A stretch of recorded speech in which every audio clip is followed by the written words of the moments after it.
প্ৰয়াত নিশামণি হালৈৰ আদ্যশ্ৰাদ্ধ যোৱা 11 বহাগ 26 এপ্ৰিল তাৰিখে এটা পথ দুৰ্ঘটনাত প্ৰতিভাশালী ব্যক্তি নিশামণি হালৈ মাত্ৰ 15 বছৰীয়া আছিলে 25 বছৰীয়া আছিলে তেওঁ পাঠিকা আছিলে আৰু খুব ধুনীয়াকৈ বিহু নাচিব জানা আছিলে আৰু এক্ট্ৰেছো আছিলে বাকপুতুতা আছিলে এওঁ হঠাতে নলবাৰীৰ পৰা এটা বিহু দলৰ লগত তেখেতে চুক্তিবদ্ধ হৈ পালে বিহু নাচি আছিল আৰু আমাৰ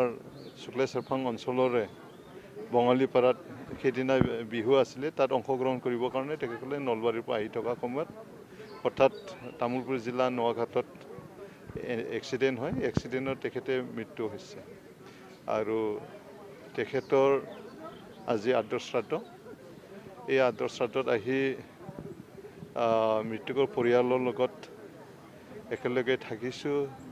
দুখ পাইছোঁ বহুত দুখ হৈছে মৃতকৰ পৰিয়ালে সমবেদনা জনাইছোঁ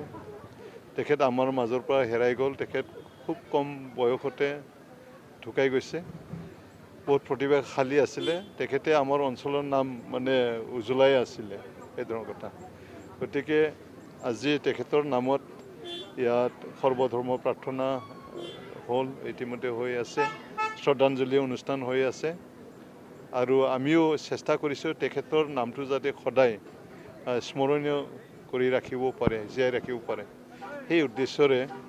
আমি সেই নিজাগাঁও শিৱ মন্দিৰৰ পৰা তেখেতৰ ঘৰলৈ যোৱা পথ নিশামণি হালৈ যোৱা তেখেতৰ নামত আমি উৎসৰ্গা কৰিছোঁ 1 কিলোমিটাৰ ৰাস্তা আমি ICBP ৰোড আমি বনাবৰ কাৰণে আজি আধাৰশিলা স্থাপন কৰিছোঁ মানে তেখেতৰ শ্ৰাদ্ধৰ বাবদ মই যি পাৰোঁ মোৰ ফালৰ পৰা অলপ সহায় কৰিলোঁ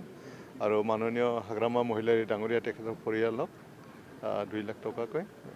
অনুদান দিয়া হৈছে আৰু সেই টকাৰে নিশামণিৰ মানে যিটো মৃত্যু এই দুখটো কিনিব নোৱাৰে তথাপিও ভগৱানে যাতে তেখেতৰ মৃত্যুৰ পৰিয়ালক যাতে সাহস দিয়ে জীয়াই থকাৰ কাৰণে সেই হেঁপাহেৰে আমাৰ হাগ্ৰামা মহিলাৰী ডাঙৰীয়াই সহায় কৰিছে